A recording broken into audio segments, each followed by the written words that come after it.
Alright, our next reader is a cartoonist, DJ, and UX architect. His comic Muddler's Beat is a queer slice of life comic about how life is what happens when you don't know what you're doing. He also created Finn and Charlie Are Hitched, about a gay married couple and their friends. You can listen to his show on Chirp Radio every Friday morning, 6 to 9 a.m., and watch him dance in the studio on Instagram at Tony Breed. At Tony Breed. In his spare time, he travels too much, according to his friends in Chicago. Right now, he's probably thinking about what he is going to eat next. Is it true? It is. Give a big Tuesday Frunk welcome to Tony Breed.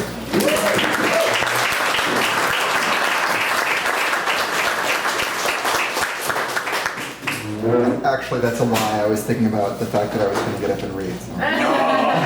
This is a story that I wrote for this, but it's a true story that I've told hundreds of times at parties. So, summer of 1989, 30 years ago, 5 intrepid teenagers boarded a Sabena flight to Brussels. We just graduated high school, and Justin, Josh, Mark, Nicola, and I were embarking on a 5-week trip backpacking in Europe. We had our Eurail passes, our International Youth Hostel membership passes, and a stack of traveler's checks nestled safely alongside our passports and our money belts. And everything else was in giant backpacks. Clothing, cotton sleep sacks for the hostels, sleeping bags in case we needed them, even a tent we could sleep in an emergency. Never mind that none of us were campers. It still might be useful. Our real plan for an emergency was just to leave town. Use our Eurail passes to take a train anywhere, and if it was an overnight train bonus, we didn't have to pay for a hotel. Sometimes when I look back on this whole thing, I wonder that our parents went along with it.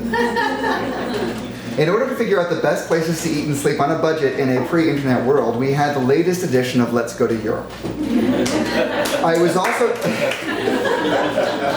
also carrying a copy of the Michelin Guide that my mother had insisted I take. It was a heavy hardcover book that I knew would be of no use on this trip.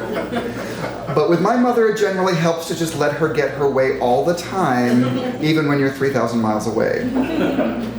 We arrived in Brussels, which in 1989 was the cheap gateway to Europe, and we checked into the hostel and immediately climbed out our room's window onto the roof of the lower part of the hostel. There was a cherry tree that somehow was growing up between 2 buildings, and it was covered in sweet ripe cherries, and we stood on the roof of the hostel with other backpackers and just picked cherries and ate them. It felt like a good omen. This was the sort of magic we could expect for the entire trip. We dubbed ourselves the Three Crotch Botch Posse for reasons no one remembers, and proceeded to make messes everywhere. We managed to break an escalator at the Atomium, which is a bizarre atom-shaped building in Brussels left over from the 58 World Expo. Signs all over the place on the escalator say, "Lift your feet when getting off the escalator." How weird, we'd never seen signs like that. What happens if you don't lift your feet? After Brussels, we went to Amsterdam, where we all went to the Van Gogh Museum, and Josh, Mark, and Justin bought hash, and I bought pornography, and then we headed south. We grabbed a train to Paris, but that was not our final destination. Paris had notoriously expensive hotels, and the hostels filled up early. We were not going to be winging it in Paris. We had arranged to sublet an unfurnished apartment 2 weeks later in time for the bicentennial of Bastille Day. This time, we were just passing through, and we decided we would grab a train, an overnight train to Spain, which was such an exciting idea. Spain! I mean, I'd never really thought about Spain before, but I was still excited. It was an overnight train, we'd save in a hotel, and that was also brilliant. We arrived at Paris's Gare du Nord station and made our way to the Gare de Lyon, found that Spanish train and boarded. And we pushed our way past all the people trying to find their assigned bunks, looking for the open seating area, and there wasn't one. This train was all reserved bunks, and so without our reservations, Eurail would not take us to Spain. So we got off the train. At this point, it was fairly late in the evening, because it was an overnight train, and there weren't a lot of options for getting out of town, and a hotel was not in our budget. Even if we could have found with a room available for 5, but hey, we had a tent. This is what the tent was for. But you can't pitch a tent in the city, right? Tents are for open air and trees and green. Tents are for the countryside places like Versailles. There's a castle in Versailles. Must be nice, we figured. The Versailles I learned about in Western Civ may have been out in the countryside, but in modern times it's in the suburbs. And European suburbs are not like American suburbs. You don't move to the suburbs because you have the money to leave the city. You move to the suburbs because you don't have the money to stay. We arrived in the train station in Versailles to find graffiti and broken windows, and it was a pit, and there was no way we could spend the night there. So we had to get back to Paris. The only way back was to take a taxi. We had taken the last train out, and the next train wasn't until the morning. It was 2 taxis, actually. So they told us, by French law, you can only put 4 people max in a cab. So that blew whatever budget we had for the night. So the only thing to do was to spend the night in the train station. And by the train station, I mean in front of the train station, because it had closed at midnight.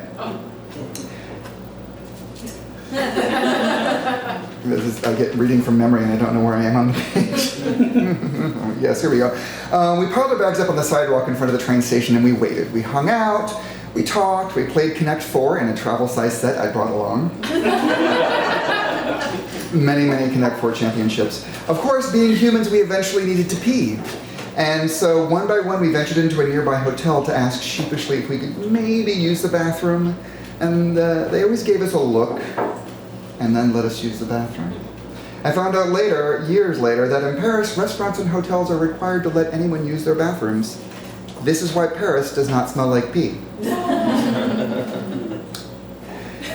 At 3 a.m. the station opened and we moved inside. We piled our backpacks in a heap and curled up around the edges. Nicola went to sleep immediately. No fool she. She knew one of us would watch the bags.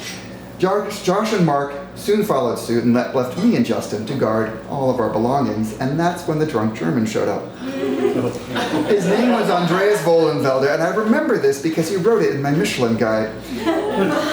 He asked where we were headed, and I said we decided to go to Nice. Oh, he said, I know a wonderful bathhouse in Nice. You must go to this bathhouse. Tell them Andreas Vollenwälder sent you. He marked the spot on the map in my Michelin guide and wrote his name for me.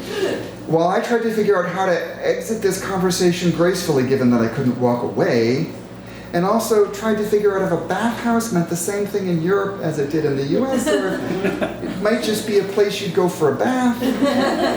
Justin, looking on, decided I had matters well in hand and went to sleep. Andreas left eventually at 5 a.m. Andreas left eventually, and at 5 a.m., Mark woke up with a start, like a feral dog, as he always did.